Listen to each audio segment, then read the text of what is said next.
todos. Vamos a empezar esta nueva sesión de las conferencias Masterclass. Hoy tenemos doble suerte porque tenemos con nosotros a dos magníficas profesoras, maestras de esta disciplina de Derecho y por lo tanto no voy a ser yo quien vaya a presentar a la conferenciante de hoy, sino que lo va a hacer la profesora EE.UU. Ella es profesora de la Universidad de Buenos Aires, especializada en propiedad intelectual, pero además es mucho más, es una maestra, como decía, en esta disciplina. Es la autora del libro de UNESCO de referencia sobre propiedad intelectual, sobre derechos de autor y derechos conexos. Es la presidenta de la rama argentina de ALAI, de la Asociación Literaria y Artística Internacional, que agrupa a los principales profesionales y académicos especializados en propiedad intelectual del mundo, y también es la creadora y presidenta del Instituto Iberoamericano de Derecho de Autor. EE.UU, la profesora EE.UU, que está aquí en Madrid estos días porque imparte clases en la Universidad Carlos III dentro del máster de propiedad intelectual, del que tenemos aquí una buena representación, y por lo tanto hemos pedido que estuviera esta mañana con nosotros, que nos acompañase para hacer la presentación de nuestra ponente, la profesora Ginsburg. Así que simplemente quiero dar la bienvenida muy calurosa a ambas y darle la palabra a la profesora EE.UU. Muchas gracias.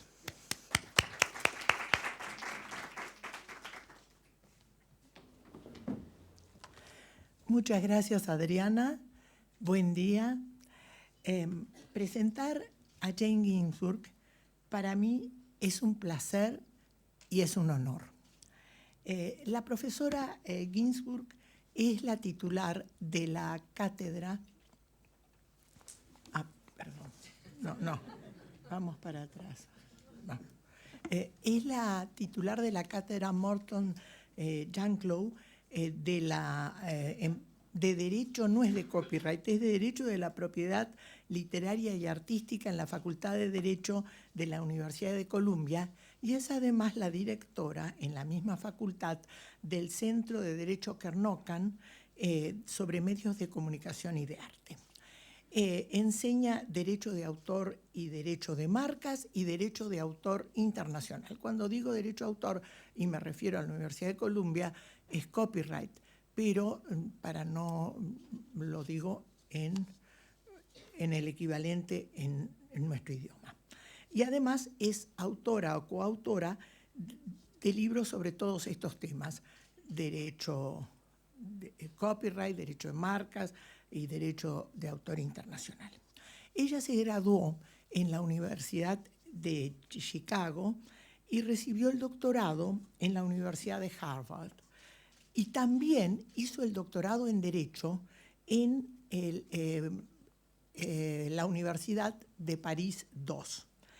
Esto ya a ustedes le da una visión muy particular de la profesora Ginsburg de ambas concepciones. Y esto a mí me parece algo muy a tener en cuenta en su personalidad y en su formación. Porque esto le da una excepcional visión y comprensión de ambas concepciones de la materia, la angloamericana del copyright y la continental europea o latina o franco-germánica del derecho de autor. Es miembro de la Sociedad Filosófica Americana, numerario de la Academia Británica y miembro honorario del Emmanuel College de la Universidad de Cambridge.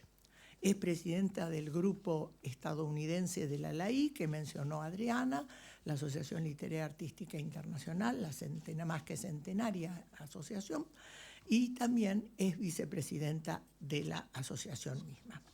Con el profesor australiano Sam Ricketson es coautora de Derecho de Autor y Derechos Vecinos Internacionales, y en realidad es la Convención de Berna y más allá, publicado en 2006, que es la actualización de la ya célebre obra del profesor Ricketson, que publicó sobre el Convenio de Berna con motivo del centenario del convenio en 1986. La profesora Ginsburg ha enseñado Derecho de Autor francés y estadounidense, y métodos de casos y derecho de los contratos estadounidense en la Universidad de París y en otras universidades de Francia. Para quienes quieran tener un conocimiento actualizado del sistema del copyright estadounidense, las obras de la profesora Ginsburg son una referencia obligada y satisfarán ampliamente las expectativas. Sus obras, que son siempre muy claras, muy didácticas y de un absoluto primer nivel doctrinal, proporcionan una visión acabada y profunda de la materia, con un estilo accesible y cubriendo todos los temas.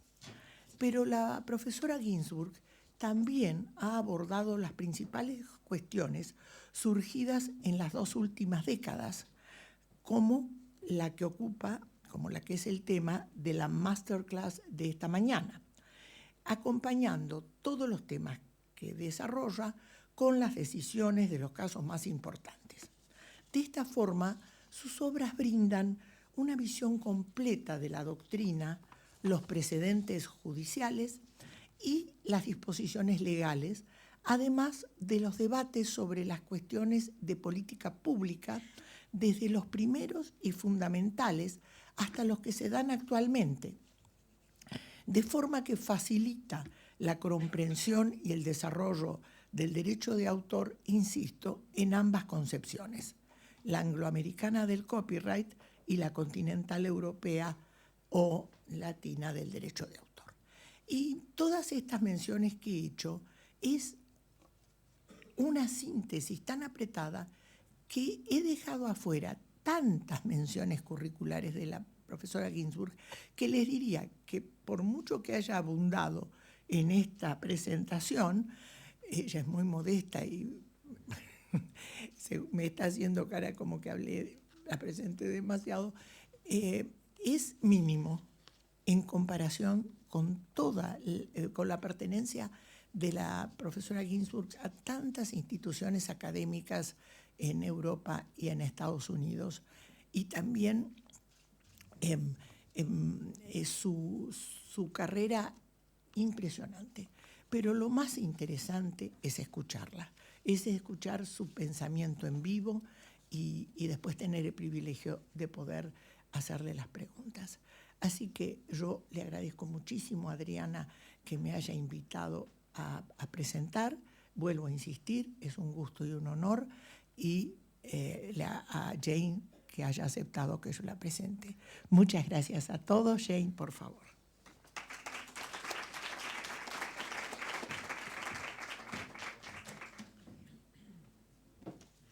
Muchísimas gracias, Adriana y Delia. El placer y el privilegio es mío de volver en este edificio magnífico con todos ustedes presentes, y temo de tener que seguir en inglés, pero quisiera decir también, como lo decía Delia, que después de la ponencia vamos a tener un debate con ustedes.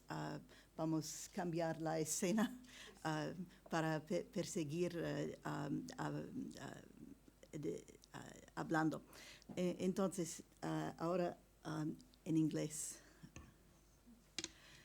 In the beginning was the reader, and the reader went in search of an author.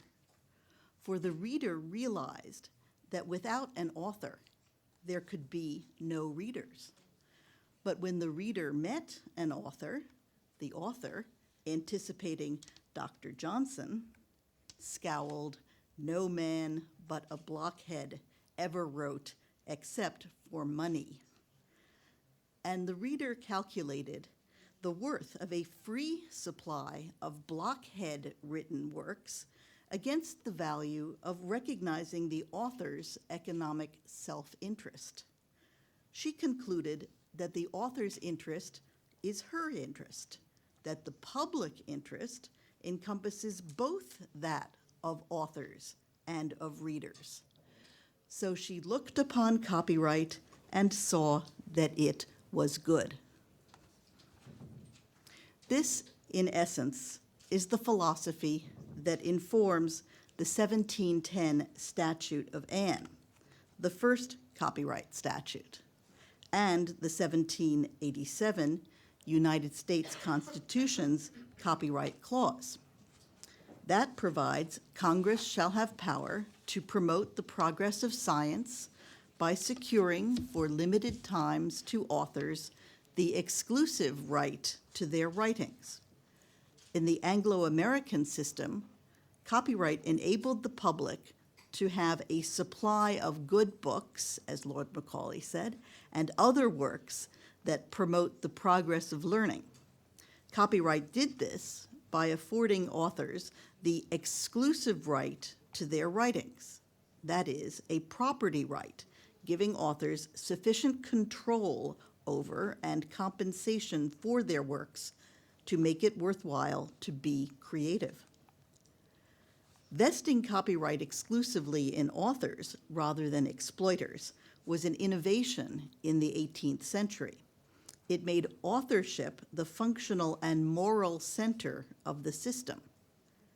But all too often, in fact, authors neither control nor derive substantial benefits from their work.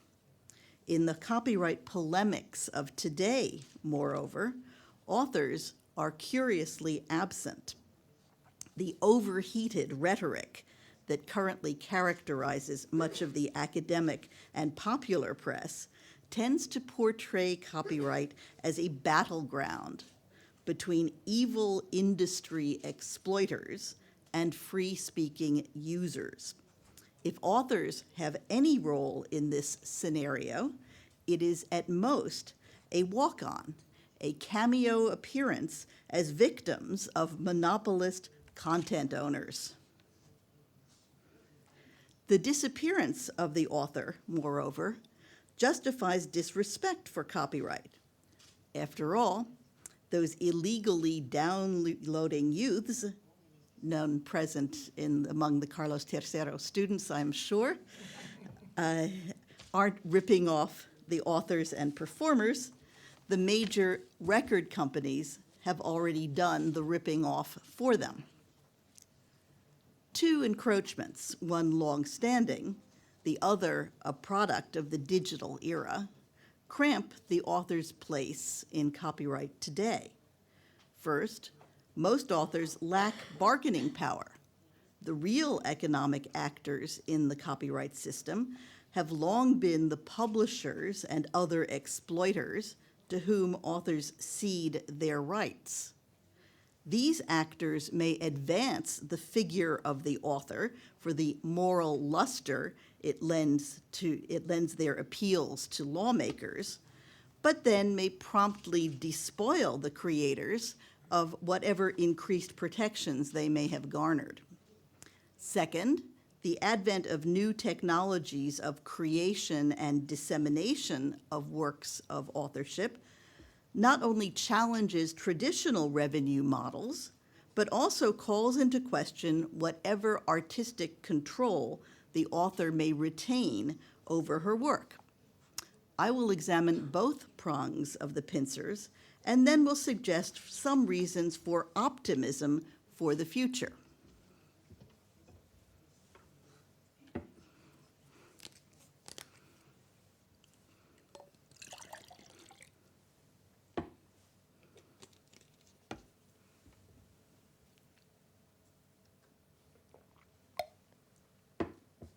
U.S. copyright law vests a work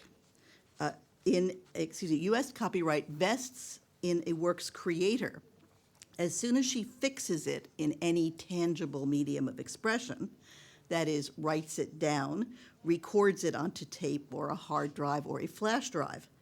But for many authors, ownership is quickly divested, and for some, it never attaches at all. The latter group of United States creators are employees for hire, salaried authors who create works in pursuit of their employment, or freelancers who are commissioned to create certain kinds of works and who sign a contract specifying that the work will be for hire. An author who is not an employee for hire starts out with rights that she may transfer by contract. Thus, it is possible for a United States author, for good and valuable consideration, which could be the mere fact of disseminating the work, to assign, and the following is a quotation, all right, title, and interest in and to the work in all media now known or later developed for the full term of copyright, including any renewals and extensions thereof, for the full territory which shall be the universe. And I am not making this up. We are prepared, when we colonize Mars, copyright will have been granted for Mars. Right? The New Yorker cartoon by Raj Shast called The Ultimate Contract was not so far off in further specifying, and I quote, and even if one day they find a door in the universe that leads to a whole new non-universe place, or everything falls into a black hole so nobody knows which way is up and we're all dead anyway, so who cares, we'll still own all those rights. It's no accident that the copyright law of the United States and other common law countries makes it easy for authors to grant their rights away. Our legal system frowns on restraints on alienation. Perhaps ironically, the ability freely to part with property is a hallmark of its ownership. That this works to the benefit of the so-called content industries could traditionally be justified as consistent with the overall goals of the copyright scheme. These are not only to promote the care and feeding of authors, but also, many would contend primarily, to ensure the dissemination of works of authorship. After all, the constitutional goal to promote the progress of science is not met merely by creating works. Someone has to get the works from the author's laptop into the public's hands. To the extent that authors retard that process by endeavoring to withhold some rights or make it more expensive by demanding more pay for rights granted, they can seem like pesky interlopers. Australian writer Miles Franklin, best known for her novel My Brilliant Career, captured this annoyance in Bring the Monkey, her 1933 parody of the English country house murder mystery. The conversation she imagined among members of Britain's budding motion picture industry anticipates today's motion picture and television producers' resistance to screenwriters' demands for higher royalty participation in new media platforms on the internet. Miles Franklin wrote, "The film magnates were generally agreed that the total elimination of the author would be a tremendous advance. Authors, said the gentleman, are the bummest lot of cranks I have ever been up against. Why the heck they aren't content to beat it once they get a price for their stuff gets my goat."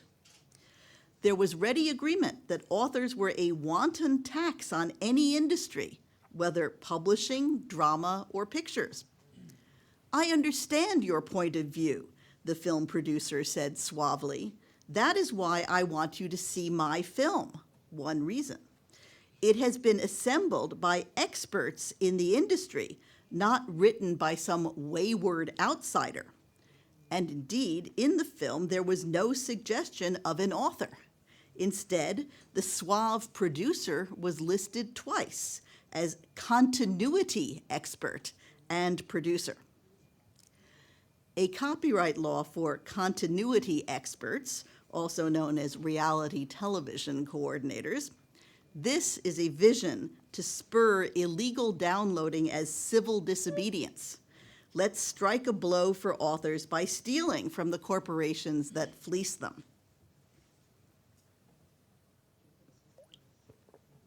We can further sweeten self-serving on the web when we realize that not only has the author already been divested, she has in fact long been dead. The death of the author, announced in literary theory, that's Michel Foucault, has produced a syllogism in copyright rhetoric. Copyright is a consequence of the romantic conception of authorship. Romantic authorship is dead. Therefore, copyright is, or should be, dead too. If the author is dead, or must be dethroned, then the reader not only lives, but reigns supreme. Readers give meaning to the texts they peruse. Reading itself becomes a creative act, as Michel Foucault taught. The internet gives concrete effect to the theory of the reader as creator, for all readers can remanipulate the text and none can impose unilateral significance. In this techno-postmodernist view, the author may be dead because individual creativity is discredited. As one pundit predicted in the Paleolithic early 1990s, authorship is becoming polyvocal, increasingly collective and collaborative. With the increasing Wikipediafication of content, the wisdom of crowds overtakes individual expertise in the production of works that everyone can pitch in to create, add to, or modify. In the context of copyright, if creativity is so dispersed, then no one can claim to have originated a work of authorship, so perhaps no one can fairly own a copyright either. Moreover, if the rationale for copyright is incentive to produce and distribute works, the internet may have topped up our supply of Johnsonian blockheads. In addition to the poets who burn with inner fire, for whom creation is allegedly its own reward, and others, such as American law professors whose regular jobs make payment for their works unnecessary, we now have internet exhibitionists, call them bloggers, and crowdsources, masses of incremental contributors whose participation, whether occasional or obsessive, may contradict the Johnsonian calculus. These creators, even if individually identifiable, may not need the carrot of exclusive rights in order to produce works of authorship. This is, of course, a very short-sighted view, for at least as to those who aren't law professors, it describes motivations at a particular point in time. Filthy lucre may not have spurred the first endeavor. Many new creators hunger for exposure over income. Free distribution can indeed enhance the author's fame, but if the author cannot capitalize on her fame by exploiting her copyrights, then her prospects for future creativity decline. A starving artist's garret is still a garret, even if the address is well known. That the author should not look to her writings for material sustenance is not a new idea. In the 18th century Battle of the Booksellers, Lord Camden belittled writing for profit. Glory is the reward of science, he thundered, and those who deserve it scorn all meaner views. It was not for gain that Bacon, Newton, Milton, Locke instructed and delighted the world. It would be unworthy of such men to traffic with a dirty bookseller for so much a sheet of letterpress. Given the rise of the professional author in the 18th century, this outburst was retrograde even in its day.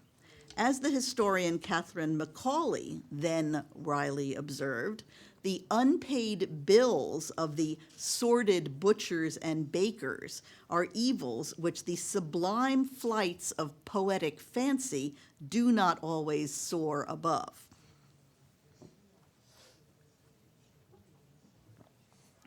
Regarding authorship in the digital era, I believe that reports of the death of the professional author have been greatly exaggerated.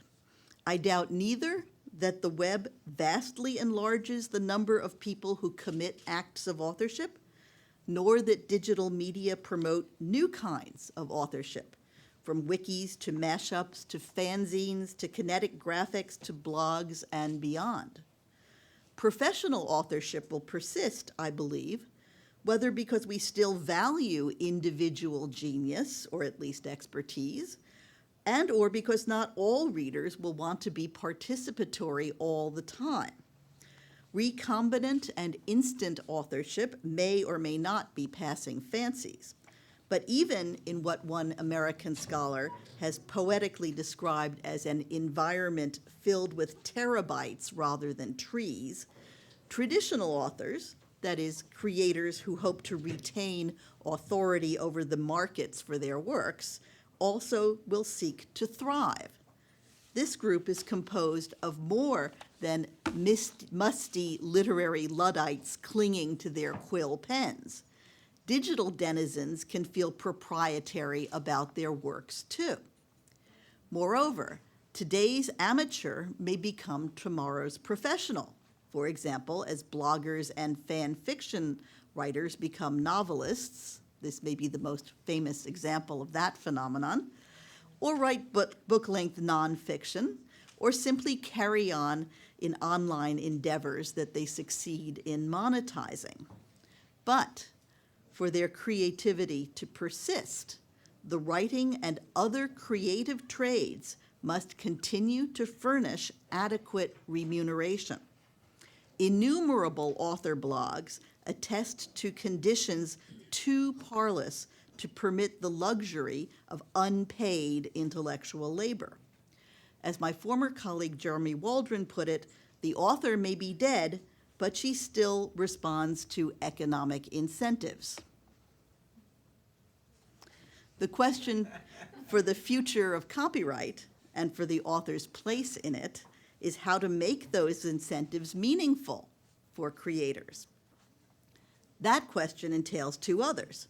First, will authors retain their copyrights in the digital environment? Second, even if authors are copyright owners, will they be able to avail themselves of business models that succeed in reaping remuneration despite widespread, unauthorized, and unpaid use of their works? Some of the same factors that today cause copyright to be derided may also come to the aid of individual authors. The technology that brings works directly to users' computers and personal portable devices no longer requires traditional publishing's infrastructure of intermediaries.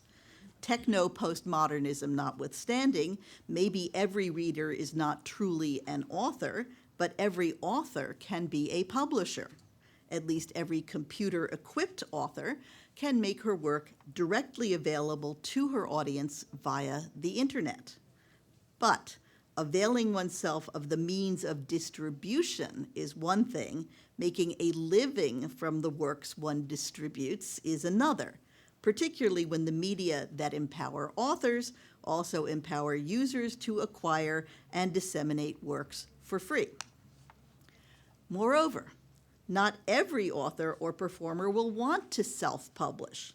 Many will prefer the assistance of distribution intermediaries, such as book publishers and record producers.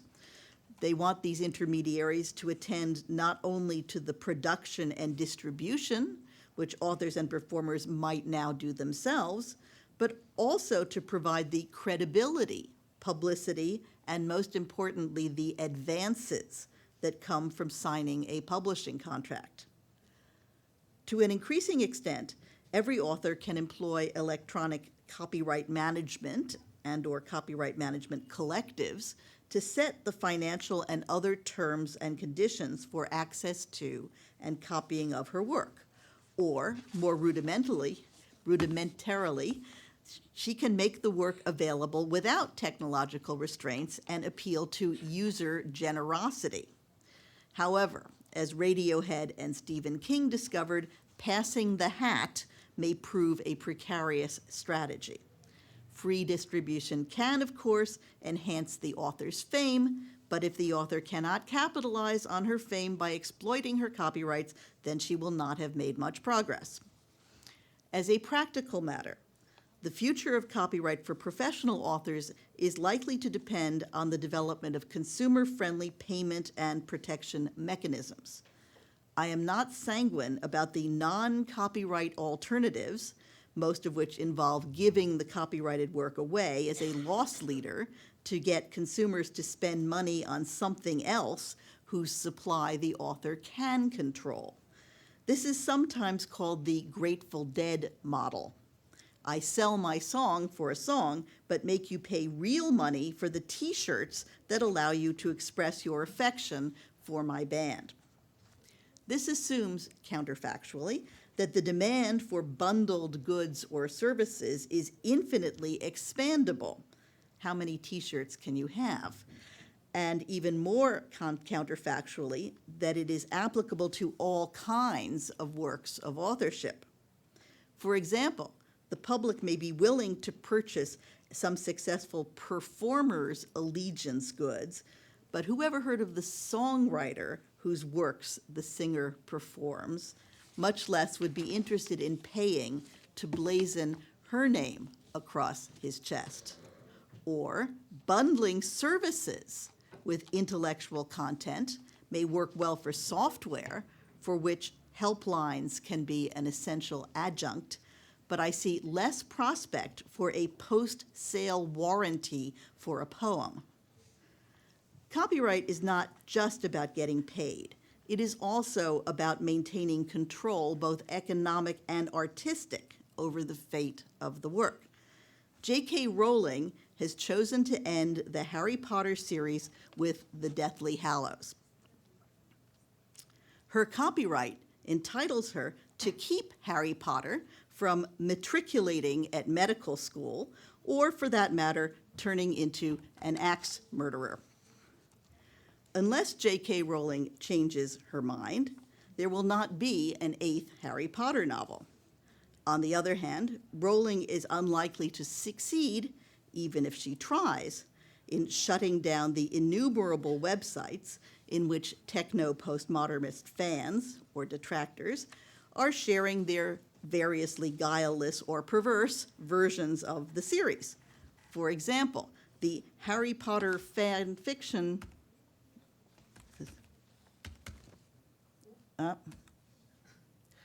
there we go. Let's see. Got it? Okay. The Harry Potter fan fiction site alone boasts over 38,500 authors of over 84,300 Harry Potter stories, the last time I checked that website.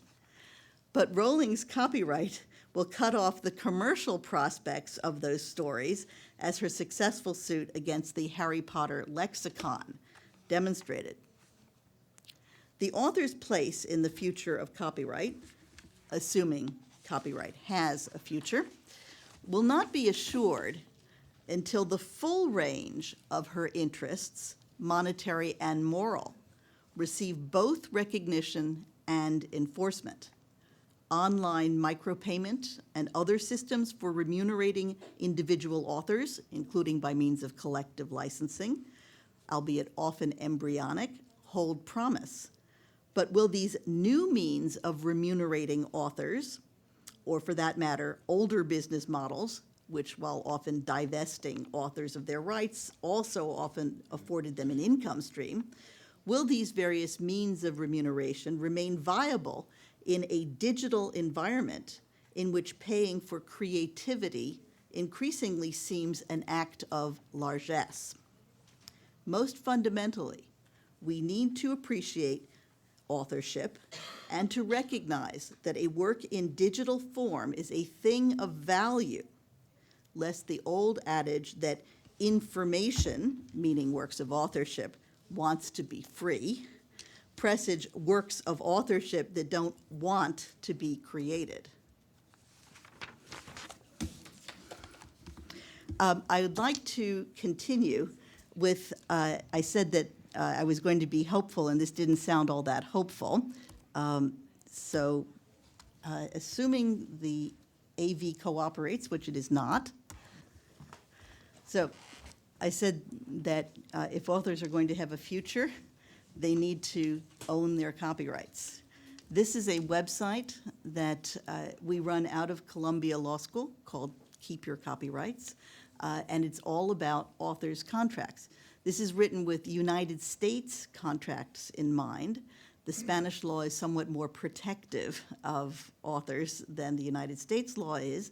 It might be nonetheless a service for perhaps the Instituto de Autor to consider creating a similar site that would be oriented towards the needs of Spanish authors. But let me give you a little idea of what we do on this site, how we try to help authors retain their copyrights. The first point, as the webpage says, is an author forewarned is a creator forewarned is a creator forearmed. Many authors, especially first-time authors, have no idea what they're doing, and they're incredibly grateful that somebody wants to publish their work, and so they'll sign anything. Right? And if they raise a question, they're often told, everybody does it this way, just sign here. And that's how you get a contract like the one that I showed a slide of. So we do not offer legal advice. We can't do that. But what we can do is explain what these contracts mean and encourage authors not to sign contracts without some resistance and some information. Usually, if the author is better informed and resists, the publisher almost always has other versions of the contract that is prepared to negotiate instead. So we the About site explains the basic philosophy of the website. We then have basic information about copyright law. And we also have a section called What's Your Goal? Because not all authors have the same objectives, as I indicated in the main talk. Some authors are very happy to give their work away, not to retain their copyright, because they don't need to rely on copyright in order to make a living, although copyright may still be quite relevant if they care about the integrity of their work, or if they care about receiving name recognition for their work. So giving your copyright away is, even if you don't seek to make money from it, is not necessarily a good idea. But we try to explain that different authors might have different objectives, and their approach to contracts would accordingly be reflected in what they're looking for. But the body of the site is really directed towards authors who do hope to make a living from their work. And that's where we get to the About Contracts sites. And what we have here is a database of contracts, and we produce the actual language. We remove the names of the parties, and we try to explain what the language means. So first, what we have done is we have taken the principal granting language, and we have a rating system. Right? So the green thumbs up is author friendly. So this is a pretty good contract. You might want to look at that as a model. The yellow thumb in equipoise could be worse. Thumb down, author unfriendly, and then the red claw, the incredibly overreaching category, which unfortunately we have quite a lot of contracts that come into the incredibly overreaching category. So let me give you an example.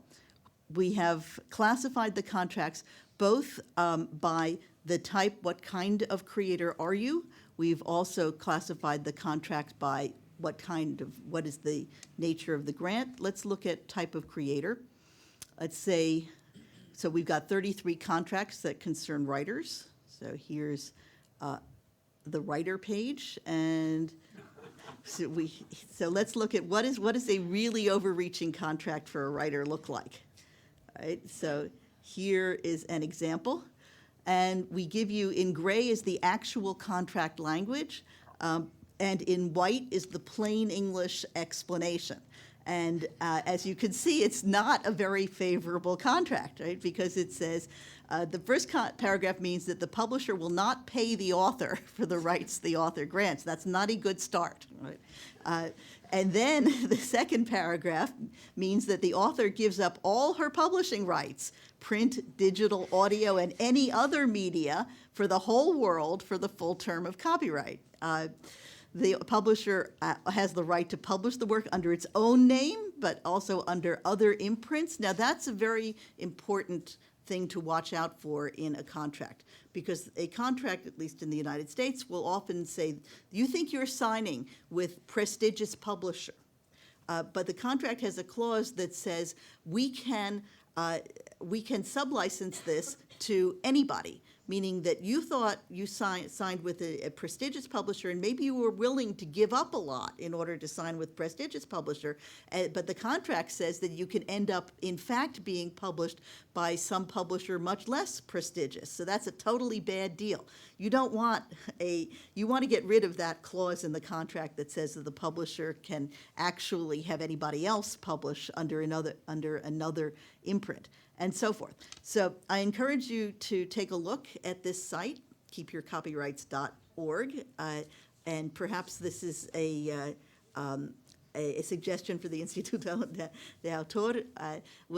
We get a lot of visitors to this site, and well, we have to tell people, they always want free advice. We have to tell people we can't give you free legal advice or legal advice at all, but if you want to send the contract to us, we'll put it in our database, and we'll provide the plain English translation of what those clauses mean.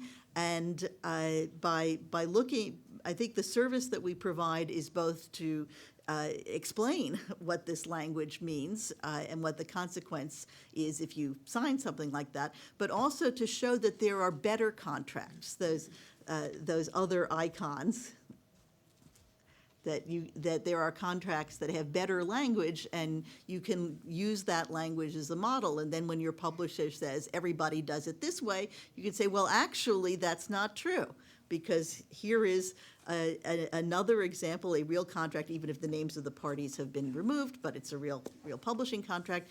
And the same thing that you want from me, this other publisher is willing to do on much better terms. So that's the optimistic part. And with that, I think we can move to our debate.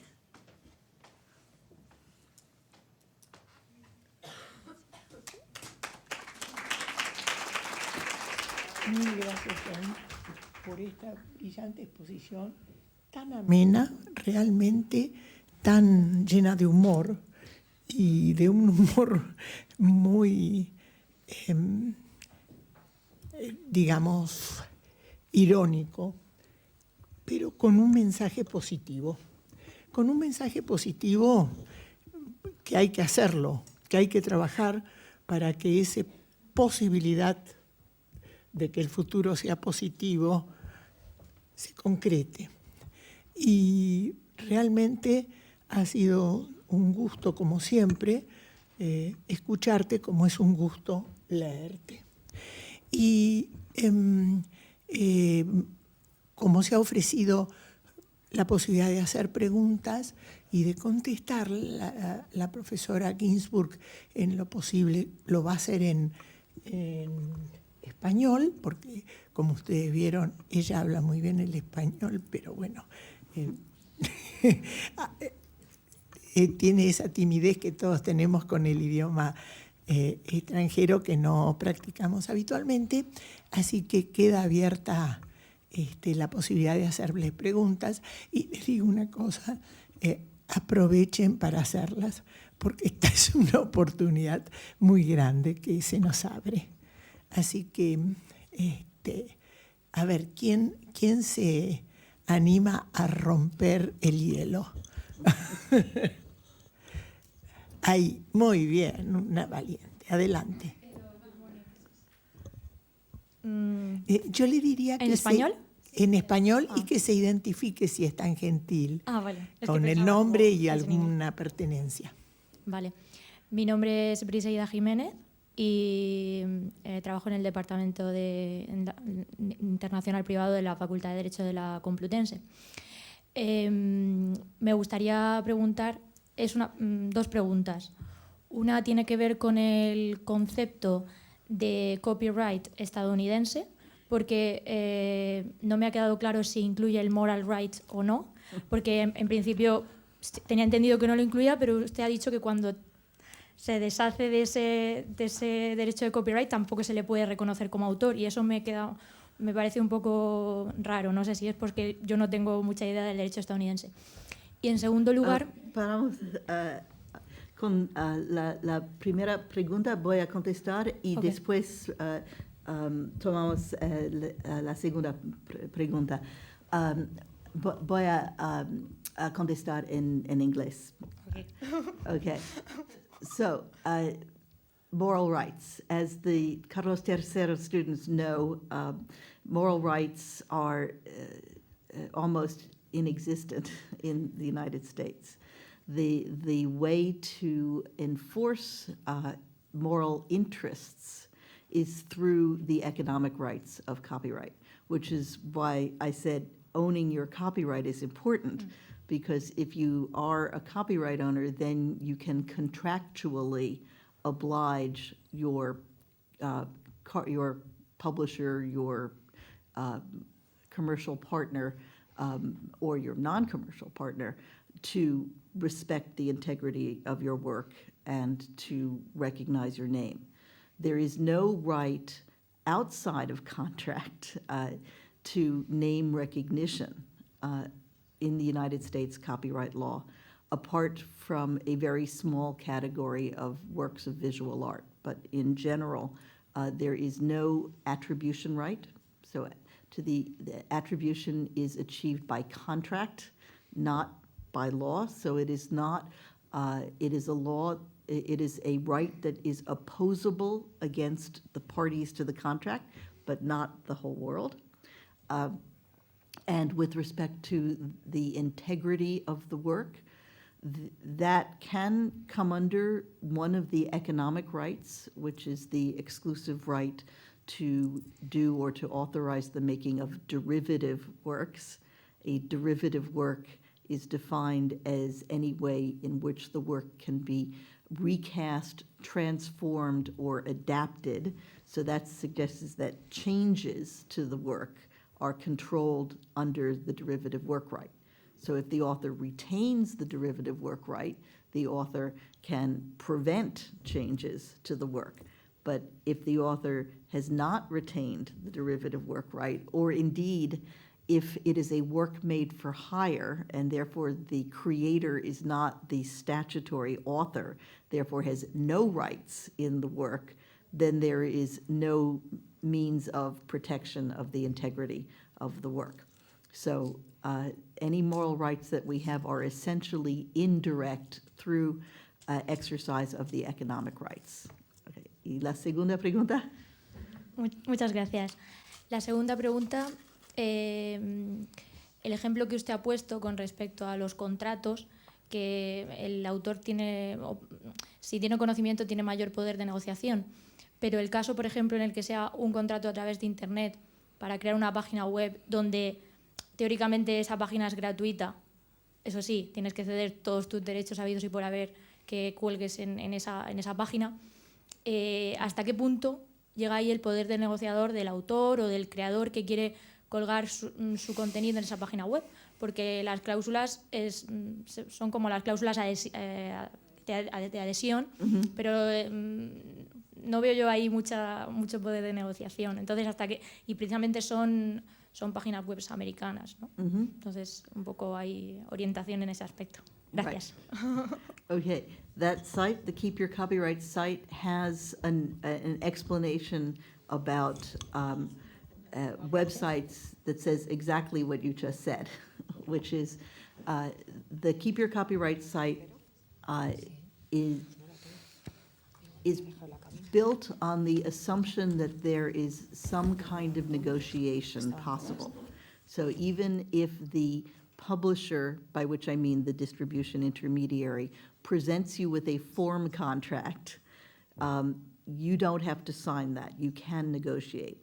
But yes, many websites, it's a total adhesion contract. There's no negotiation. It's either you put the work on that website and you accept the terms and conditions, or you don't. Right?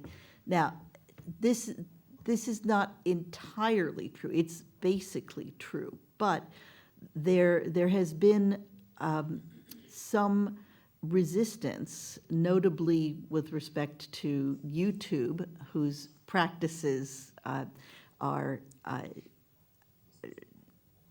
one might say in EU terms, an abusive dominant position. That a number of independent songwriter performers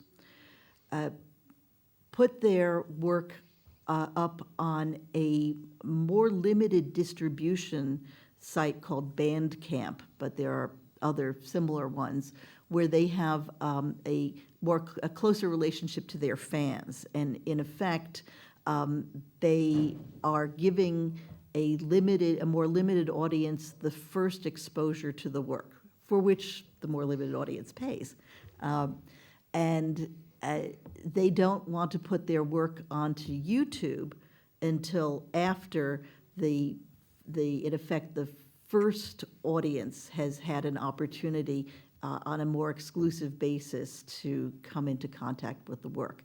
But YouTube takes the position that they want everything immediately, right? And that if you want to be on YouTube, then you can't first distribute via a different site and then go to YouTube. So at least that was YouTube's position, and a number of these independent creators have been resisting that. And I don't know what the current status of that is, but in effect, this is a battle that is being fought not as a matter of law, but as a matter of public relations.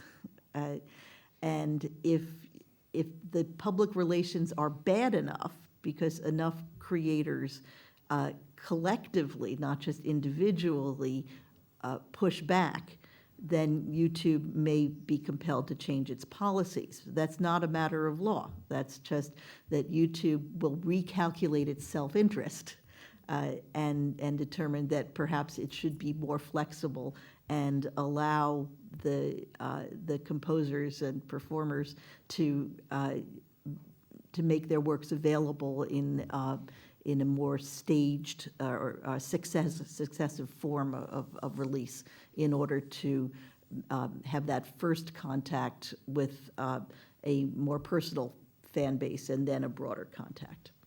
But that's not a matter, I mean, it's a matter of law to the extent that it's the author's copyright, but it's more a question of bargaining power and public relations. Muchas gracias. Una contestación realmente muy amplia e ilustrativa de las preguntas tan buenas hechas por la participante. Bueno, vamos a seguir.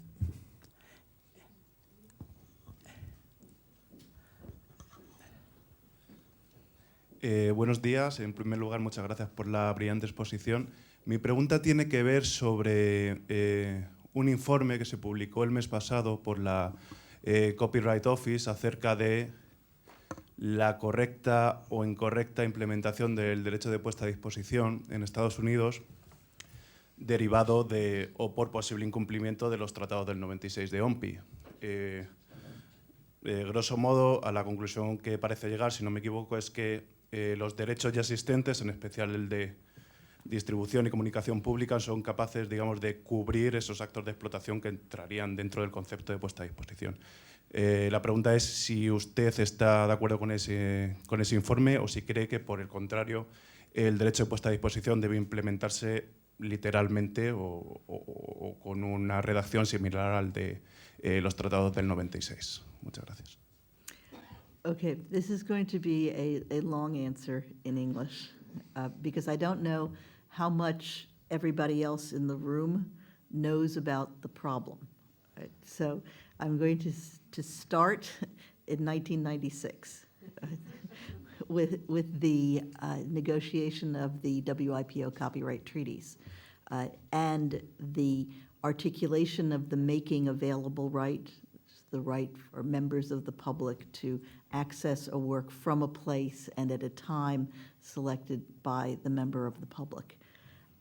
And there was some discussion about whether the making available right, which is characterized in the WIPO copyright treaties, is an instance of the broader right of communication to the public. The Berne Convention already covers the right of communication to the public. Does it therefore follow that the Berne Convention obliges member states to protect the making available right, or whether the making available right is not simply a clarification of a Berne obligation, but is a new obligation? And you have some difference of opinion on that. Be that as it may, the question was, how is the making available right to be implemented by the member states?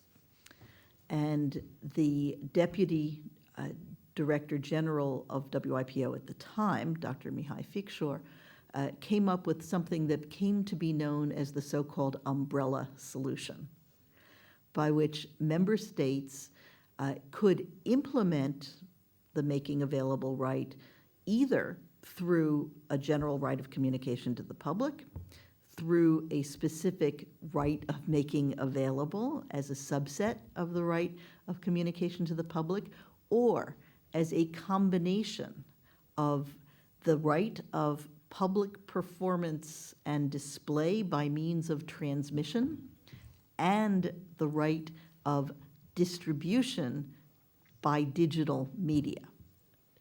In the WIPO copyright treaty itself, there is a right of distribution, which does not exist in the Berne Convention, so this is an add-on, but that right of distribution is limited to tangible copies. However, just because the right of distribution in the sense of the WIPO treaties is tangible copies, that doesn't mean that member states can't have a broader concept of the right of distribution to cover both tangible and intangible copies. And in fact, at the time, the United States had already interpreted the distribution right in domestic law to cover both tangible and intangible copies. So the umbrella solution was essentially devised in order to make it possible for the United States to ratify the WIPO copyright treaties without having to amend their copyright law. The argument was that it's not necessary to have a making available right as such, at least under that title, so long as the components of the making available right are covered one way or another by domestic law. Now, what are the components of the making available right? I think it should have been clear from the text itself, and at least in the European Union, the Court of Justice has made it clear that the concept of making available means not only the actual communication of a work, but the offer to communicate a work.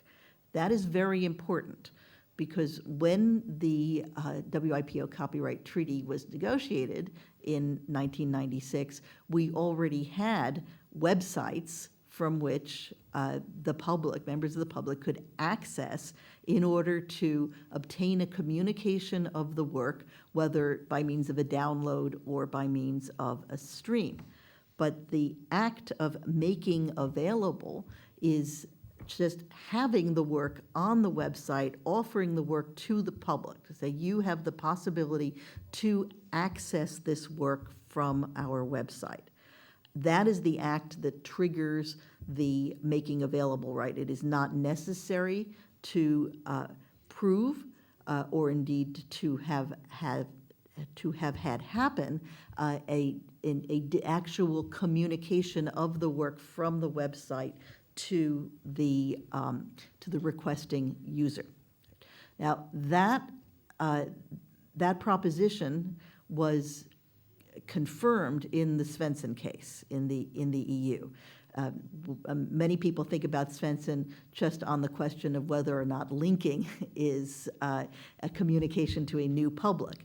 But the predicate question in Svensson was whether the provision of a link which would make it possible for a member of the public to access a work on another website, was that an act of making available, or would there be a making available only if there was an actual communication? Right? And the Court of Justice very clearly said that the making available occurs through the provision of the link, because it is by giving you the link makes it possible for you to access that work.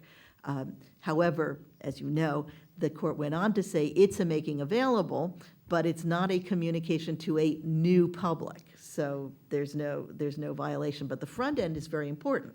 It confirms that offering to the public to communicate a work either by means of disseminating a digital copy or, so download, offering a download or offering a stream is a making available.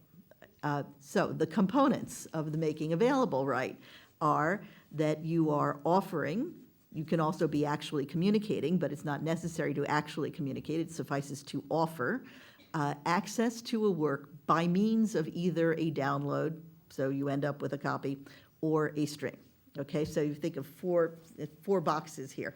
Offer to download, offer to stream, actual download, actual stream, all of that is the components of the making available right. Now let's look at the United States.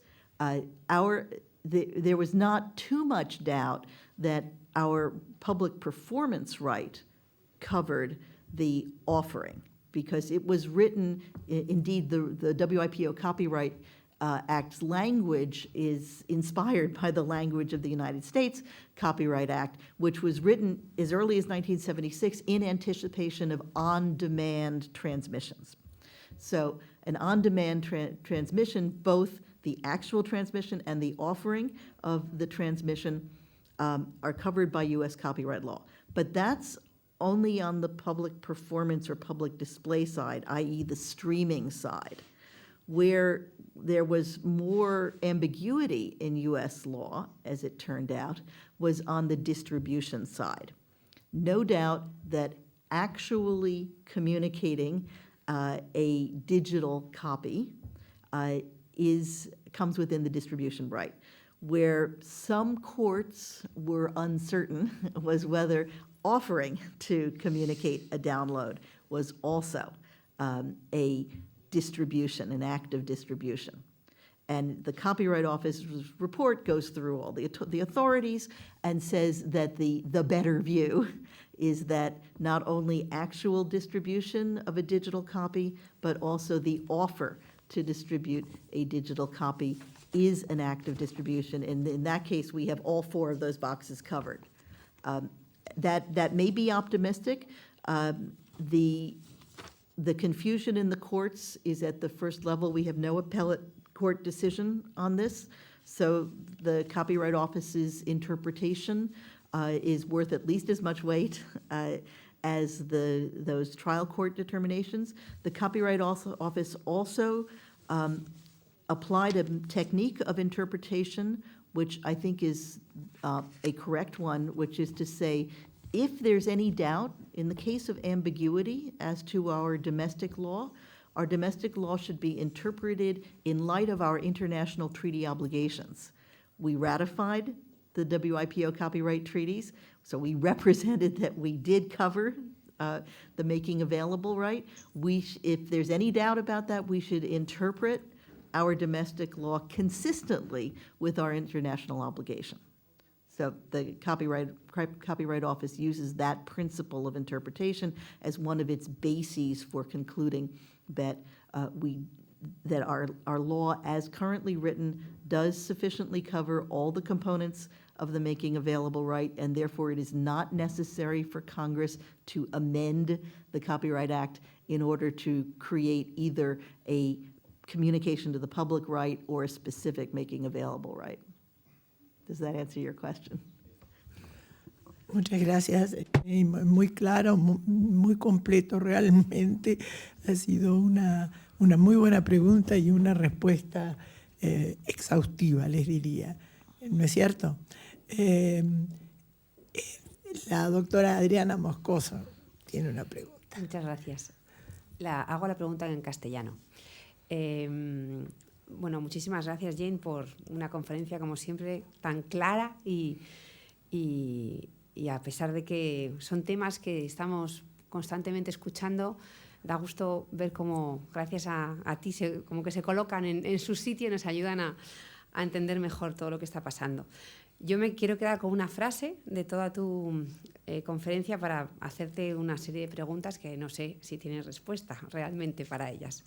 La frase es: The question for the future of copyright and for the author's place in it is how to make those incentives meaningful for creators.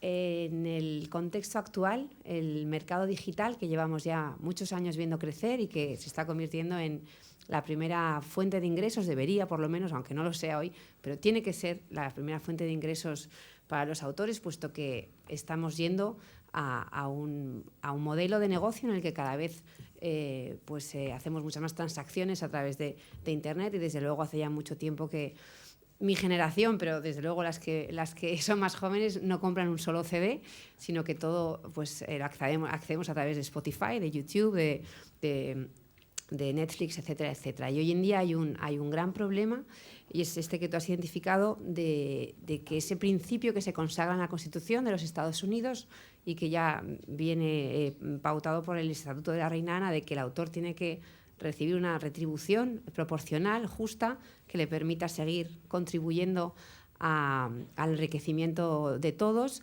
pues no se está dando. Hay una falla, hay un problema ahora mismo en la remuneración que los creadores están recibiendo por las vías de explotación que cada vez son más relevantes en el entorno digital. Sé que sabes que en Europa, en Bruselas, hay un debate ahora mismo sobre cómo corregir de alguna manera algunas de estas situaciones, y sé que también en Estados Unidos la propuesta que plantea la Comisión Europea no parece que haya ningún tipo de propuesta legislativa ahora mismo en ese sentido, pero quisiera preguntarte cómo ves tú, o sea, qué soluciones podrían plantearse a nivel legislativo, porque creo que tiene que haber una actuación a nivel legislativo que permita corregir de alguna manera la situación de desigualdad que se produce ahora mismo en los ingresos que perciben los autores del sector de la cultura. También has mencionado la capacidad de negociación de los autores, que se está perdiendo, y eso está íntimamente ligado con la fuerza también que tienen las entidades de gestión en Estados Unidos. También está habiendo muchos cambios en cuanto a las vías de cómo se licencia, por ejemplo, la música para las plataformas online. En fin, hay varias situaciones que se están produciendo en paralelo y que están haciendo que los autores perciban unos ingresos cada vez menores del entorno online, sin que pueda verse una vía de solución de cara a futuro. Es un poco una reflexión en voz alta, ver también qué soluciones plantearías tú a nivel nacional, o sea, a nivel de los Estados Unidos. Gracias. Okay, there's a lot in there. First, I should say that we do not have a principle in United States copyright law that the author is entitled to a fair and equitable remuneration for the rights granted. That is more of a European concept. It would be wonderful if our copyright law posed more limits than it does on the scope of the grant of rights and conditioned the grant of rights on fair remuneration for each mode of exploitation and so forth. The the approach that the United States has followed from the very beginning to the unequal bargaining power of authors has been to give authors a reversion right, so that after a certain period of time, the author can get the rights back. But in its current incarnation, that reversion right is rather complicated to implement, and lots of authors have not gotten their rights back, haven't done it successfully. And I don't want to go into the details of the termination right, and I just wanted to say that there is not, as a matter of law, a principle of equitable remuneration or fair remuneration for rights granted. That is a matter of bargaining power. Where collective licensing pertains, that is much better for the author, but we have far fewer collective licensing categories than in Europe. We have it for performance rights for musical compositions. We have it for digital performance rights for sound recordings. And we have it for photocopy rights, and to some extent now digital also for books and periodicals. But we do not have we do not have as many collecting societies, and we also have significant antitrust issues that the ASCAP and BMI, who are the principal music performance rights licensing societies, have to, their activities are very much constrained by the antitrust consent decree that may have made it even more difficult in the digital environment for the collecting societies to get the kind of remuneration that they would hope. As you may know, there was an attempt by some of the music publishers to withdraw from the collecting societies for purposes of licensing online platforms, to stay in the collecting societies for everything else, but withdraw for the purpose of online platforms. And the court that oversees the consent decree said, no, you can either withdraw for everything or you're in for everything, but you can't withhold some rights and grant other rights to the collecting societies. So that's a whole nother problem, the working under the consent decrees. With respect to authors who are individually negotiating their rights, how are they going to get paid on the internet? So there are a variety of business models, most of which are not that successful unless you are a very well-known author or performer. So the business models include the variations on pass the hat. Right? I ask for donations. Turns out that people they love you, but they don't really want to pay you. Right? So those models have not worked out too well. Then there's the so-called freemium model, which sites like Spotify and others use, where you can access the site for free, you get the content, and you get advertising. So it's an advertising revenue model. I'll get back to that. But if you don't want the advertising, you can pay a subscription. Right? That's, quote, freemium. So it's free, but then there's premium access. And then if the subscription price would then be divided up among the right holders. Currently, freemium seems to be good for record producers, not so good for the performers unless you have a lot of bargaining power. And similarly, any platform that is built on premium access has to be offering something that people are willing to pay for. I think, unfortunately, at least for now, the default expectation is that everything is free. Right? So maybe you'll put up with advertising, but otherwise you don't actually have to pay for anything. So in order to move people off that default, you have to be offering them something that they want. So if what you are offering them is access to very well-known performers, because this is mostly in the music domain, right? For very, very well-known performers, people might be willing to pay for that, but for not so well-known performers, People are not willing to pay for that unless the performer is kind of on the other extreme. You have the very well-known, people will pay for that, and then you have the independent kind of avant-garde type artists who develop a relationship with their fan base. This is the Bandcamp model. And you may be able to get people to pay for what is, in a sense, a privileged relationship. It's not so much that they're paying for the content, but they're paying for the overall relationship with the songwriter or with the performer. That leaves a lot of people in the middle who don't have the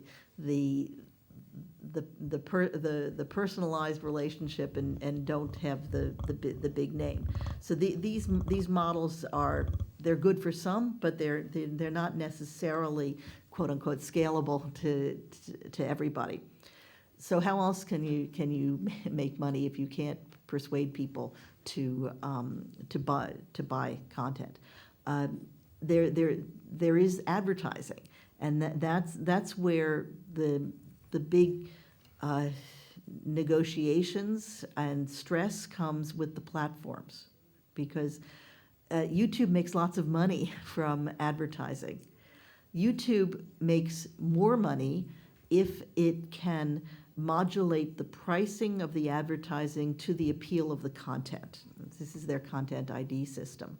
Some people's content is more appealing than other people's content. But to the extent that that an author or content owner can put pressure on YouTube to provide a better percentage of the advertising revenue, that may have more possibilities than many other forms of remuneration. But still, it's tiny compared to the way things used to work. You have to have an extraordinarily high volume of access in order for the advertising revenue model to work. So it's not that encouraging. It's better than nothing. But I think the problem is that you can't really go back to the way things were. As you said, the distribution of works in standalone hard copies is just diminishing all the time. People don't buy or even acquire copies anymore. The illegal downloading is way down, not necessarily because people suddenly have become more ethical. It's that it's moved to streaming, and there's lots of illegal streaming going on. But I think that it's probably not helpful to say that these emerging revenue models on the web are undesirable because the old business models gave authors and content owners so much more. Those old business models are disappearing, and you can't replicate them, or you can only replicate them to a very limited extent online. So it becomes necessary to figure out how are you going to convert a lot high volume, small remuneration into something that works. Yes, but there are new business models that are not remunerating at all, and that are using content for, like, what about, for example, Facebook, all these kind of platforms? Do you think they are making active available to the public, or they should be exempted from copyright legislation? Okay, so there is more potential development in the EU at the moment than in the US, I believe. This is the result in the United States of Section 512 of the Digital Millennium Copyright Act of 1998, and in the EU, the e-commerce directive of the year 2000, which gave immunity to hosts of platforms that host third-party content. So the operator of the platform does not itself post the content.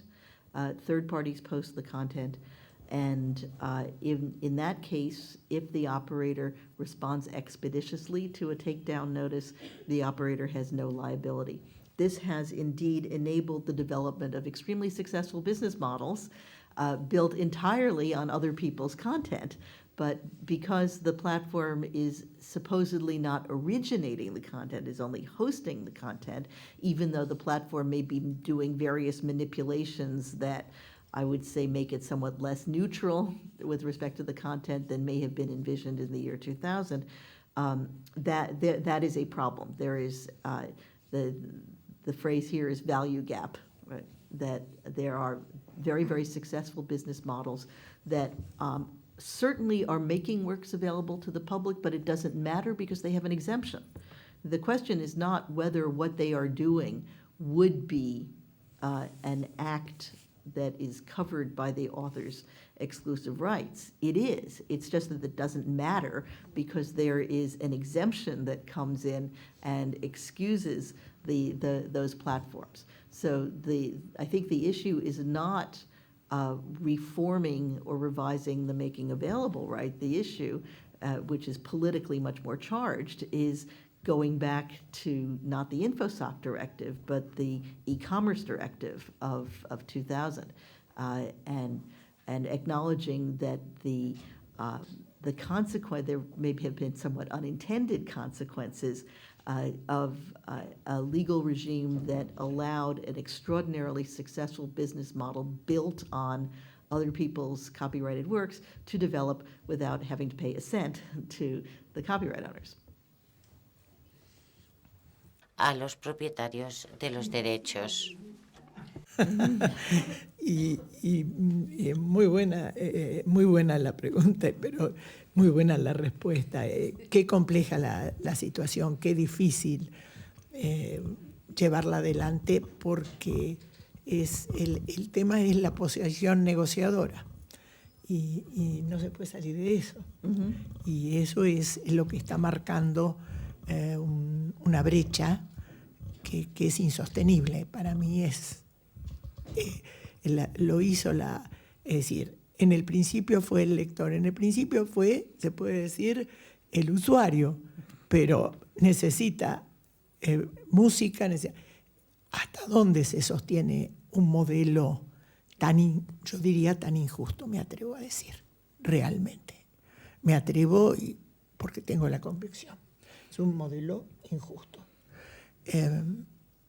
Y por eso me parece que volver al inicio de la presentación de la profesora Ginsburg es una forma de unir el inicio del copyright con esta que consideramos como la etapa actual más desarrollada que se ha llegado, y tenemos que volver a recordar el inicio. Es muy paradójico, ¿verdad? Es una situación para mí realmente paradojal como se han desarrollado, y tengo la absoluta certeza, y perdón, no quiero hacer una conferencia paralela, pero me parece de alguna forma que no tiene sustento. A la larga o a la corta es un modelo que no se puede sostener. Pero bueno, por ahora sí se sostiene. Se buscarán otras formas o irá evolucionando, pero tiene que haber una evolución. ¿Alguna otra pregunta que están siendo tan interesantes? Sí, muy bien, ahí está. Adelante. Bueno, de nuevo, mi pregunta es sobre los derechos de remuneración de los artistas en la legislación de Estados Unidos. Si no me equivoco, en Estados Unidos hay un derecho de remuneración por aquellas transmisiones digitales no interactivas, que es el derecho que gestiona Sound Exchange. Y por otro lado, el Tratado del 96 de Artistas y Productores, el WPT, bueno, el artículo 15, que es el que establece el derecho de remuneración por la comunicación pública de fonogramas, y la reserva que hizo Estados Unidos, si no me equivoco también, a ese artículo, mi pregunta es si son compatibles, o sea, si la reserva que hizo ese artículo Estados Unidos tiene la misma amplitud que el derecho de remuneración por estos actos de explotación, por las transmisiones digitales no interactivas. Y una segunda pregunta que tiene relación es si usted cree que el derecho de remuneración para los artistas hay que ampliarlo en la legislación de Estados Unidos de tal manera que cubra cualquier comunicación pública de fonogramas como pasa en la mayoría de países latinos, o sea, siguiendo literalmente sin reservas el Lo WPPD. demás del mundo, Sí. excepto los de Gracias. Estados Unidos.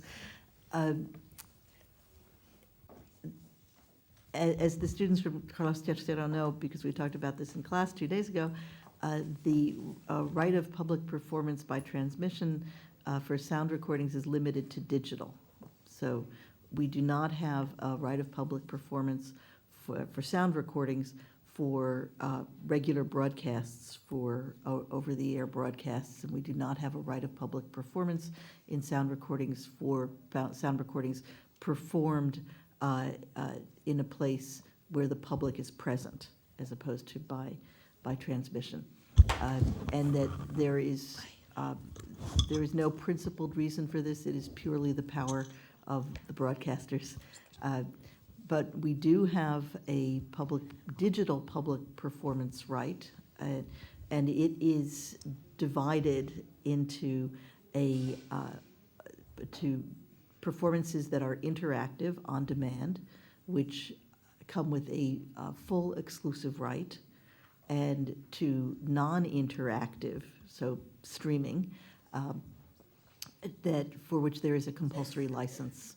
And the compulsory license provides for a division of the revenues between the producers, 50% to the producers, 50% to the performers, and the performers are, in fact, there is a set aside for certain unions for non-featured artists and non-featured instrumentalists.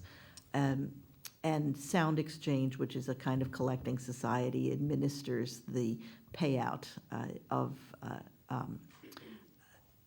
that remuneration. The rate is set by the Copyright Office in cumbersome and expensive administrative proceedings to set the rate. Now, one might think that that exclusive rights are better because normally an exclusive right reaps a higher payment than a compulsory license. Anytime the government sets the rates, that will have a depressive effect on the price. But there's an interesting practical difference, which is the exclusive rights belong to the record producers. They got the performers to sign their rights away. So it may be that the record producers are getting lots of money for licensing interactive performances, but they're not necessarily giving that money to the performers. Under the compulsory license, the Sound Exchange model, the total revenue pool might be less, but at least the performers are supposed to get half of it. Now, I say supposed to get because there are some various contractual manipulations that might happen that result in performers having to give that up as well. But at least in theory, on the compulsory license, the performers do get something. They don't necessarily get anything on the full exclusive right.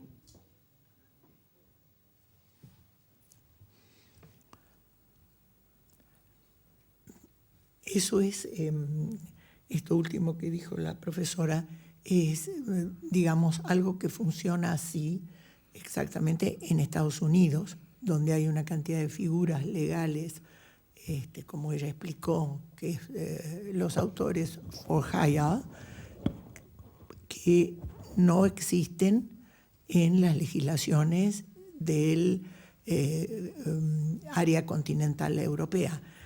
No, there are certain areas in which there's a compulsory license, say, for rental rights, right? But in the European directives, which also have the same technique of having a inalienable remuneration right to the authors. So the technique of having a compulsory license with an assured remuneration to the authors has a certain amount of appeal. It's also dangerous because to use that as a model for everything, saying that we just shouldn't have exclusive rights anymore, we should only have remuneration rights, is, well, one, is fundamentally contrary to the basic nature of property, of copyright as a property right. But more significantly, I would say that technique of remuneration right plus guaranteed remuneration to authors and to performers is premised on a fact situation in which without that guarantee, the authors and performers wouldn't get anything. But if that premise were incorrect, that is, if the authors and performers actually owned their copyrights, then we wouldn't need to have this intermediate approach which gives authors something because they don't own the copyrights. So my own approach would be not to generalize remuneration rights, but rather to make sure that authors retain their copyrights, or if they alienate those copyrights, alienate them under conditions that, say, the law limits the scope of the grant, or the law itself provides that that authors, for the alienation of their exclusive rights, are entitled to equitable remuneration. Claro, el punto de la intervención estatal es como una esperanza de que se equilibren más las posiciones, pero es un cambio bastante, digamos, que trae muchas expectativas, a mí me trae muchas dudas, pero bueno, hay una cantidad de desarrollos que están en curso para ver cómo se ordena un mercado tan importante y tan abarcativo del futuro. ¿Alguna otra pregunta?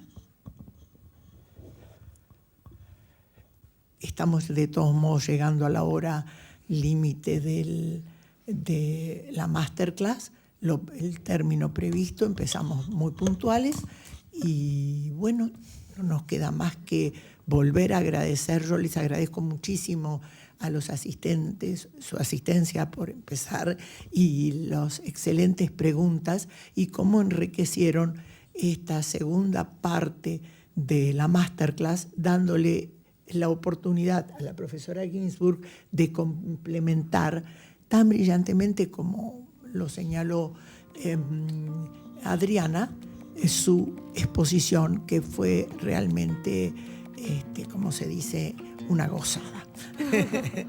Así que muchísimas gracias, Jane, muchísimas gracias a todos y un fuerte aplauso, ¿verdad?